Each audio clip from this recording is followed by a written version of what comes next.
Hi, welcome back to La Belle Vie. Today I'm going to cover the Tiger Woods cases brought by his ex girlfriend, Erica Herman. But before I go into details, including Ms. Herman's response brief that was filed on Friday, Tiger's reply briefs that were filed over the weekend, and the hearing that was held today, I wanted to make a general comment. This is the reason it is not a good idea to get romantically involved with people that work for you, an employee. Now, this isn't a statement that's pro Tiger or pro Ms. Herman or against either of them. It's really rather a comment on best practices because when these relationships occur, they tend to end up in a legal quandary like what we have here. So, just a little piece of advice, not legal advice, just my, best practice opinion. So I ultimately think this will settle. But for Tiger, as we know, he is going to continue pushing hard for these cases to be handled in mandatory confidential arbitration and outside of the eyes of the public.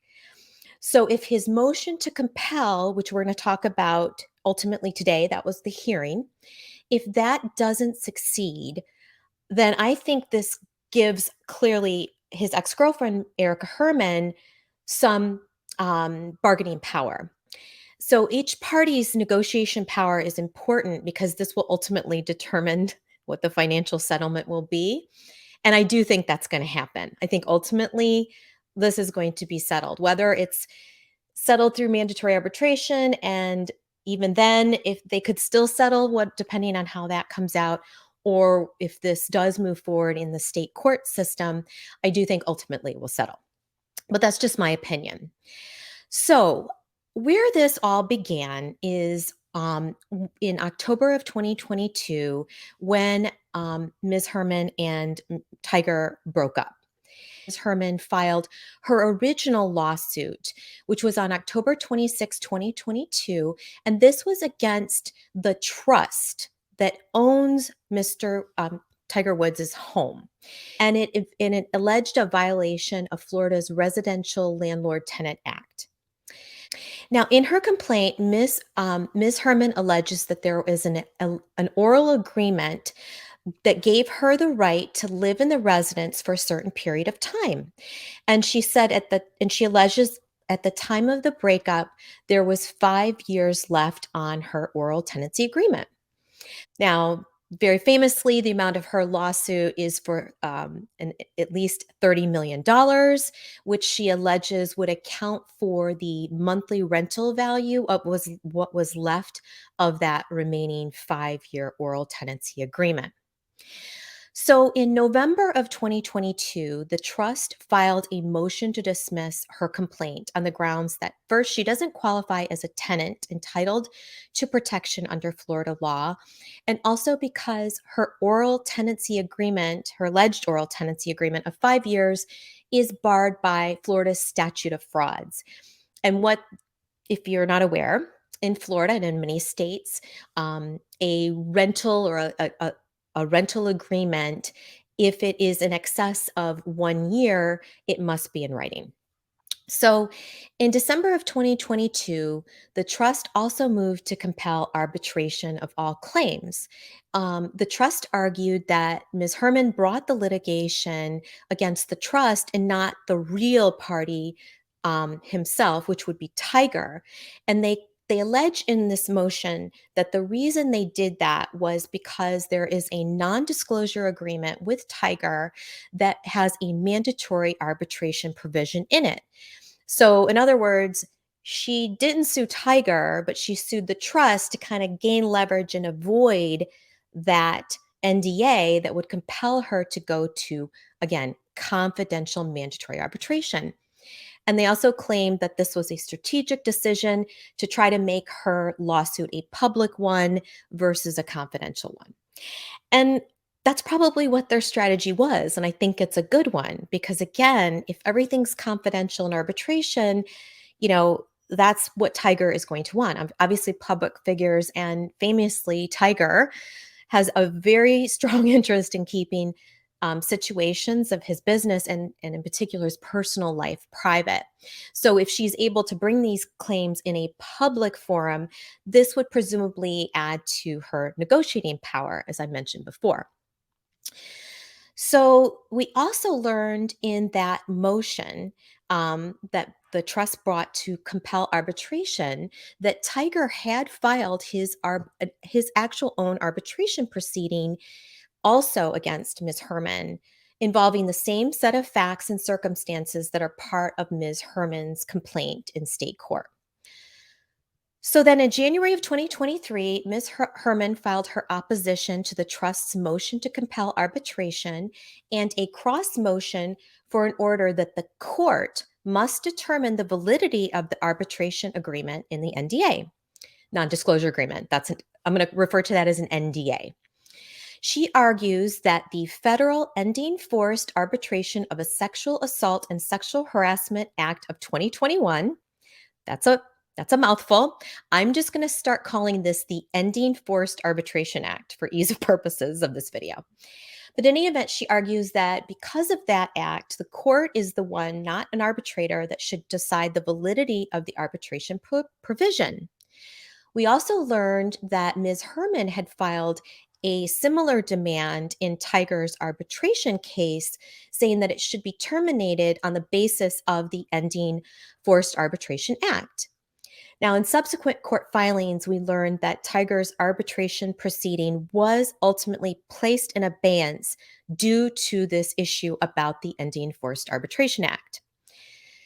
So then on March 8th, 2023, Tiger himself, who was a non-party to her lawsuit against the trust, filed a motion to intervene in the suit.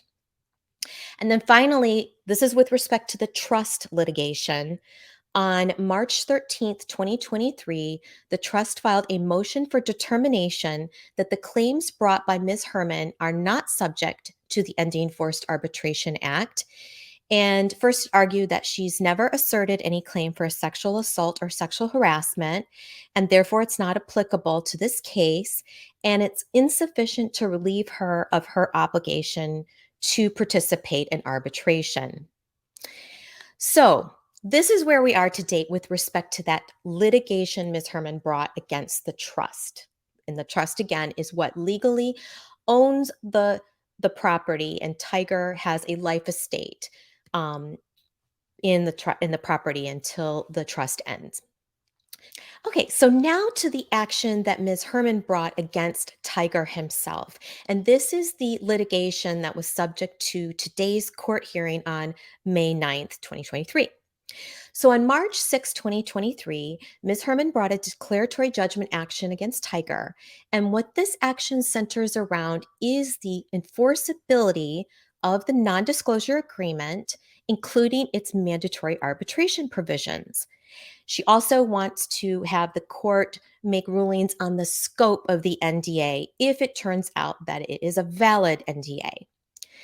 And she then amended her complaint for the declaratory judgment on March 16th, 2023, adding in some additional details, including more details about her employment with Tiger's restaurant.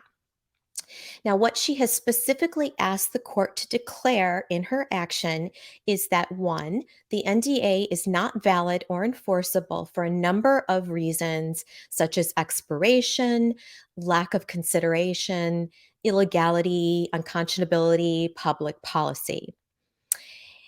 The second thing is that in the alternative, if the court finds that the non-disclosure agreement is valid and enforceable in any part, she wants the court to define the specific scope of her obligations. What she's asking for is that the arbitration clause in the NDA be held to be unenforceable in this declaratory judgment action because and it should be decided by the court and not the arbitrator under the Ending Forced Arbitration Act.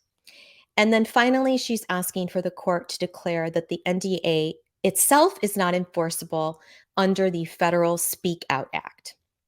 So on March 23, Tiger filed a motion to compel arbitration. Now, the first argument Tiger makes is that the Ending Forced Arbitration Act does not apply to the arbitration of Ms. Herman's claims that she is seeking here. Now, he agrees that it is the state court that must decide whether the Ending Forced Arbitration Act applies, including whether her claims are even related to sexual assault or sexual harassment, which he alleges they aren't. He further argues that she is not a victim of sexual assault or sexual harassment. Now, this is where we get to the filings over the last few days. So, first, Ms. Herman filed her response to Tiger's motion to compel last Friday. This is the pleading that got a lot of attention in the news over the weekend. So, in this response brief, she alleged for the first time that Tiger forced her to sign the NDA when she was an employee or else be fired from her job. She points to the fact that the complete NDA has not been disclosed in litigation, but not for long. She also alleges that Tiger needs to prove with evidence that she agreed to arbitrate and that arbitration is proper. Now, I'm going to share my screen now because I want to show you some more facts that we did learn in her response. Now, here's where we find out more information about the background of their relationship, both professionally and personally, as well as timing. So in 2014, Mr. Woods hired Ms. Herman to work for him on the development and launch of his restaurants, the restaurant The Woods Jupiter. After the restaurant opened, Ms. Herman continued working there as director of operations. Through 2015 and 2016, Mr. Woods and Ms. Herman developed a romantic relationship. And around the end of 2016, Ms. Herman moved in with Mr. Woods. In May of 2017, Mr. Woods was arrested for DUI in a widely publicized incident. On August 9, 2017, it was reported that he had agreed to plead guilty to reckless driving and to enter a diversion program to clear his criminal record. The motion asserts that also on August 9, 2017, he and Ms. Herman executed the Woods NDA. Now, what's interesting about that is, and this came up in the hearing, is that the reason that they said the motion asserts that is because they've argued in her brief that she doesn't remember this signing of this NDA, and that was also reiterated by her counsel in the hearing today. That date was years after Ms. Herman started working for him and the start of their romantic relationship. And again, here, the motion asserts that the alleged execution of an agreement on August 9, 2017 happened at the outset of their relationship and shortly after commencing the relationship. That assertion is wrong. They had been in a relationship for years by that date. And so here we go. She does not recognize the form of the alleged agreement submitted as Exhibit A. She doesn't recall signing it. But she does say that the terms provided that it was for her purported opportunity to spend more time with him and be employed at the restaurant known as the Woods Jupiter. So shortly after August 9, 2017, the nature of Ms. Herman and Mr. relationship changed in two ways. First, the relationship was previously private, but in the fall of 2017, it became very public. She talks about how she was wearing players' spouses' badges at tournaments, and she would pose in public photo opportunities. And she even posted photos of herself with Mr. Woods, their friends and colleagues on social media with Mr. Woods' knowledge. Now, this is going to go to her argument that he's waived arbitration. Okay. So Mr. Woods never invoked an NDA to stop such publicity, and such activity would have been prohibited if an NDA wasn't in force or effect. Well, there was an NDA in force, but second, the employment relationship at the Woods Jupiter that was apparently contemplated in Exhibit A was terminated. Specifically, over time, Mr. Woods placed increasing pressure on Ms. Herman to stop working at the restaurant and devote herself full time to their relationship and caring for him and his children. She succumbed to that pressure, and her work at the restaurant stopped in 2020. When this occurred, Mr. Woods did not ask for their personal relationship to be governed by an NDA or arbitration agreement. And notably, the purported arbitration clause that Mr. Woods asked the court to enforce states that arbitration will be the exclusive manner of resolving all disputes. And then she says an arbitration agreement might make sense for the employment relationship, but it would be entirely different for Mr. Woods to request and enforce such an agreement as it related to the parties' purely personal or romantic relationship, which is why it never happened. I don't know that that's an argument. I mean, it is known that most public figures and celebrities have people sign NDAs, not even just with personal, like even with just friendships. So, I don't know how persuasive that argument is. But then this is going to her waiver argument. So she says, indeed, as it relates to their professional personal relationship, the couple experienced disputes, none of which either of them took to arbitration. Can you imagine? I mean, come on. I mean, you get in a fight and you're going to be like, okay, let's go to arbitration. I mean, the details of those disputes are beyond the scope of this memorandum, but when the relationship ended, Mr. Wood's actions were particularly revealing. So here's where we get into more information about what happened with the breakup. Specifically, in October 2022, a dispute arose between Mr. Woods and Ms. Herman about whether she would be permitted to continue living in the house and whether their relationship would continue. Mr. Woods did not take this dispute to arbitration. Instead, now this part is kind of mean. I mean, it is mean. I mean, the way this all went about is horrible, by the way. I'm not condoning Tiger Woods in any way for this. I'm just commenting on the legal arguments, the legal aspect of it. I'm not commenting on the personal or moral aspect of it. So instead, he called a California attorney who promotes himself as Ray Donovan with a pen to unceremoniously eject Ms. Herman from the house through trickery and break up with her for him. That's horrible. The scheme involved convincing Ms. Herman to pack for a weekend excursion to the Bahamas. She and Mr. Woods often traveled on short notice for quick getaways, and she was told this would be such another trip. So she took a minimum of items, expecting return home in a few days.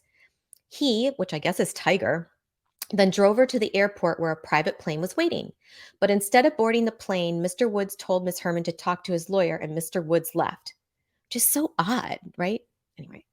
Then Mr. Woods' California lawyer, out of the blue, told her that she was not going anywhere, would never see Mr. Woods again, and had been locked out of the house and could not return. She would not even be able to see the children or her pets again. Oh, that's sad. While still in the hangar, Ray Donovan, with a pen, proceeded to insult Ms. Herman, advise her she had no legal rights, and try to force her to agree to a non-disclosure and arbitration agreement. Despite these brutish and high-pressure tactics, she refused to sign. Well, good for her. Importantly, neither Mr. Woods nor his lawyer nor any of his agents invoked some pre-existing arbitration agreement that day, as they ejected Ms. Herman from the house and took away her personal property and pets. And again, I'm just talking about the legal argument. I'm not talking about morality here. After being ejected from the house and having her belongings taken away, Ms. Lerman filed a lawsuit against the trust that owns the house. We talked about that. Having failed to strong arm Ms. Herman into a non-disclosure and arbitration agreement at the airport, Mr. Woods, for the first time, caused his agents to invoke arbitration in that lawsuit. Then, many months after his self-help ouster of Ms. Herman from her home, Mr. Woods attempted to start an arbitration related to her claims against the trust. He agreed to stay that arbitration until a court decides whether that dispute should go to arbitration. Okay. So, as to her argument, she says that Tiger has failed to show the existence of a valid contract. She also argues that there was no meeting of the minds as to when they signed this contract and whether it was applicable to her after her employment relationship ended.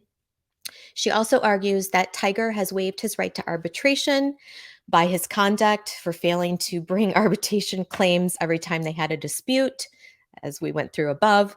And she also argues that these are all factual matters that must be developed through discovery. And again, remember, her side really wants these claims to be held in a public forum, state court, not mandatory confidential arbitration. So that's what this fight is about. So finally, in her response, she argues that the Ending Forced Arbitration Act applies even though her declaratory judgment complaint does not include allegations of sexual harassment or sexual assault. She claims that these allegations are not included because the threat of enforcement of her NDA. I don't know about that because she really put a lot of interesting um, facts in this response that I would argue is probably part of the NDA too. But in any event, she then argues that Tiger was her boss. He imposed the NDA as a condition for continuing to work at the restaurant after she began a sexual relationship with him, and that this is enough to place her lawsuit within the ambit of the Ending Forced Arbitration Act. She also alleges that her landlord, the trust, remember, made the availability of her housing conditional on her having a sexual relationship with the co-tenant, which is Tiger. And says that that also amounts to sexual harassment. And then she claims that this short summary of events in this response is enough to bring her case within the ambit of the Ending Forced Arbitration Act. Now to Tiger's reply, which was filed on Sunday, May 7th. There are some initial arguments in the reply that deal with the scope of the hearing that was held today on May 9th.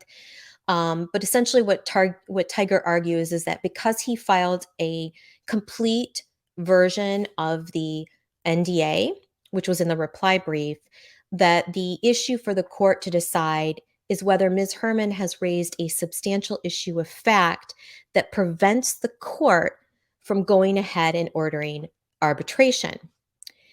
Tiger argues that there is no substantial issue of fact that precludes arbitration. Now, Tiger first argues that a valid arbitration agreement exists.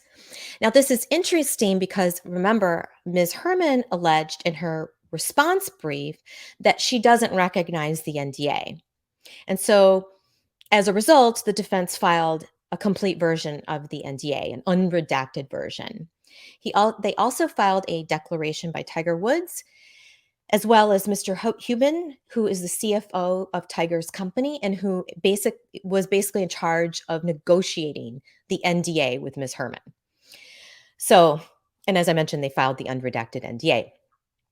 So Tiger next argues that Ms. Herman's claims in her declaratory judgment action do not constitute sexual harassment or a sexual assault dispute. Specifically, he argues that she has not included any allegations of conduct that would arise to sexual harassment or assault. Rather, she's made cursory claims that would not meet the plausibility standard under a motion to dismiss. In other words, you can't just say X and Y is sexual harassment with actually claiming conduct.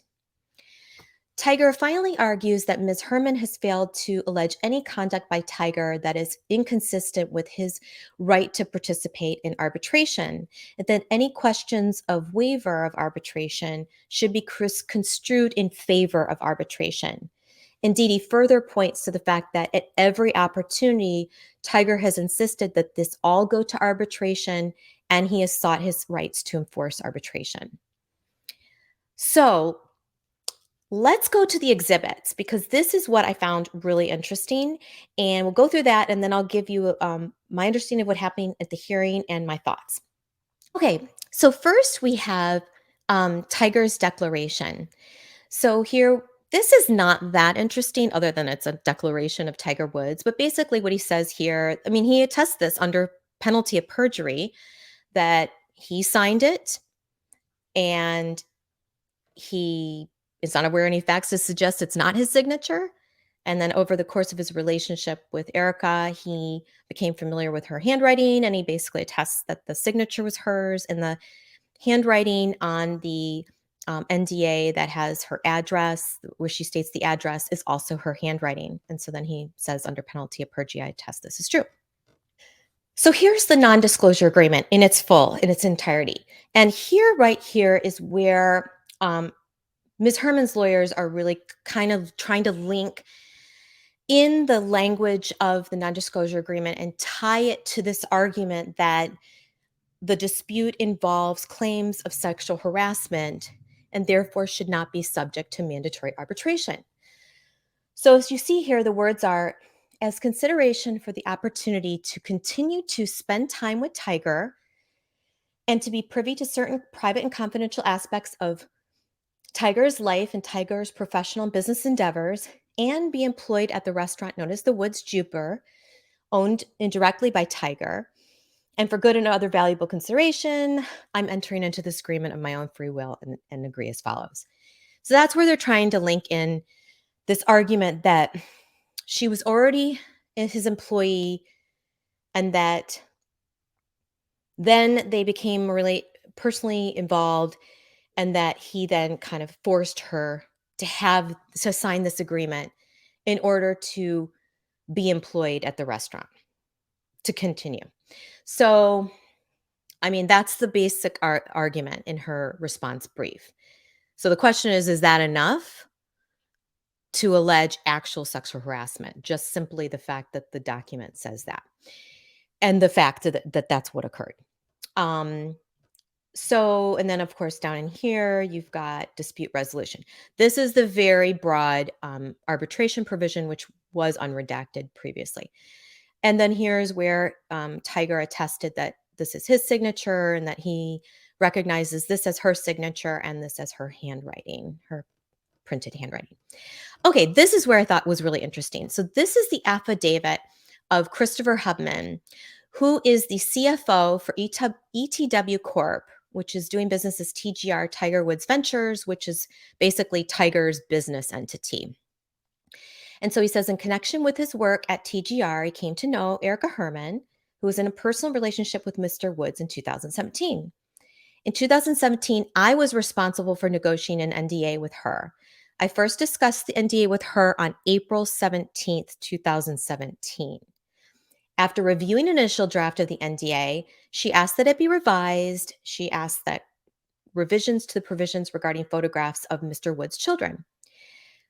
Ms. Herman's proposed revisions were incorporated to the NDA, and a revised draft was sent to her on July 13, 2017. In my transmittal email to Ms. Herman, I advised her to review and consult with a lawyer and let me know if you have any questions or concerns prior to executing. On August 9, 2017, Ms. Herman delivered a fully executed copy of the NDA to my office. That same day, I emailed Ms. Herman with a copy of the signed NDA stating, attached is a fully executed copy for your files. A true and correct copy of the NDA that Ms. Herman delivered to me is attached as Exhibit 1. Also, so I mean, I think based on that, I don't know how she can argue that she didn't sign the NDA and that's not her signature and she's not I don't see how she can argue that this is not what she signed. But then what's also interesting is they included some emails about both the background on the NDA and her leaving her employment with the restaurant, the Woods Jupiter. We don't have the correspondence from April. I don't know why that is. Maybe it was in person. But in any event, here's the correspondence that he sent her on July 13th, where he had made made the revisions she had requested about taking pictures of the kids and your employment by TWJ. I wonder if she's the one that put her employment in there. Interesting. Then she says on Monday, then he sends a follow-up here, August 7th. Erica, just following up anticipation of our meeting on Wednesday to see if any questions, comments on the NDA I emailed to you on July 13th. And then she says, I'll bring it on Wednesday. My only concern is if by chance TW does something that brings our relationship to an end, do I automatically lose my job? I don't have any problems with what's in the document because I wouldn't go public or use anything I know to hurt him or the kids. But with my whole life in his hands now, I would want to have some kind of control over my future in the business. If something happened 5 to 10 years down the road, I don't want to be in my 40s heartbroken and jobless. Thoughts? And so he says, in my mind, your employment by the Woods Jupiter and your personal relationship with TW are two separate items. I don't think the end of one automatically impacts the other, although I admit it could be complicated. It will most likely depend on the terms, condition, or reason for the relationship ending. The NDA doesn't address the terms of your the Woods Jupiter employment, only the dissemination and control of information that you become privy to as a result of your personal and professional relationship with TW, which I think that's a good point. And then he sends, remember when he says he sent her the fully executed copy. Okay, so there we go. Okay, and then here's the last email. And this is relating to the ending of her employment relationship with the Woods Jupiter. So she says, "Hi, Chris. After having some conversations with Tiger, we realized it's best if I remove myself from the daily operations of the restaurant. Our lives have evolved, and after 4 years, I've realized I'm spread too thin and don't have the time or the desire to dedicate to the restaurant. In start, I was never hired to be the manager of the day to day items. I was hired to build and design a concept. I've realized I'm needed more elsewhere and I'm not happy working with the operations. I'll speak with Chris and Jess. Wanted to let you know first. I'd hold on to Jessica and let her take over, keep an eye on all the details of what makes the Woods so special. All the decisions a female should make. She knows the brand better than anyone and she knows our standards, been with us for over 4 years. I'm obviously still around and will be to help Jess and Chris with any questions they have while I remove myself. Thanks, Chris." Some initial thoughts on the NDA. I personally think it would have been better to have two separate NDAs. One with her employer, the Woods Jupiter, or just even one with him, and not talking about her employment with the Woods Jupiter, because the NDA covers information about his businesses. I think that the broad non-disclosure provision could have covered, because as a result of his personal relationship, she knows the things about the business. I think that would have made this cleaner. Um, but again, this is not a situation that's ever clean, and it's generally not a good idea to have a personal sexual relationship with an employee. But I think that might have been a better approach, is to just not even have the employment in there and have the NDA be really truly about the personal relationship, because that's ultimately what I think he was trying to protect, was the actual details of their personal relationship, because she was his live-in girlfriend, etc. So that's kind of just my personal opinion, again, not legal advice. Now, as far as the hearing this morning, unfortunately, Martin County does not stream hearings. So, but from reported accounts, it appears that the court is leaning towards finding that a valid arbitration agreement applies, based on the documents filed in the four corners of the document. So, assuming that there is a valid arbitration clause, which I think that the court will find there is, then the question is whether the claims made in her declaratory action are arbitrable. And that ultimately depends on whether the court finds that the Ending Forced Arbitration Act applies. Apparently, the judge told Ms. Herman's lawyer at the hearing that she needs more details of the alleged conduct in order for her to decide whether it's applicable. I personally think that Ms. Herman's claims that she made in her response brief are fairly cursory, and I don't know that they would sub survive a motion to dismiss, which is what the few cases that have decided on it have suggested would be the standard. Now, it is true, both parties have acknowledged that this is a new statute. It was just enacted in March of 2022. There's very little case law on it. Um, Although the defense did cite a very interesting case that I think is very helpful for them, but that case is not binding. So, we don't know how the court's going to rule. Now, perhaps the court will agree that Ms. Herman should be able to do some limited discovery to flesh out details about the relationship in order to determine if the conduct is such that it should be part of the Ending Forced Arbitration Act. And therefore, the claim should not be in arbitration like Tiger wants and should be in actual state court. I don't know. If I had to guess, I'd say the court is likely to grant Tiger's motion to compel arbitration. That's just, I think where this case is going to go. Um, so we will see. It is anticipated that the court will rule on this motion soon. She did not rule on the motion this morning during the hearing, and that ruling may come as soon as this week. So we'll have to see. But thank you again for joining, and I hope to see you in my next video. Bye.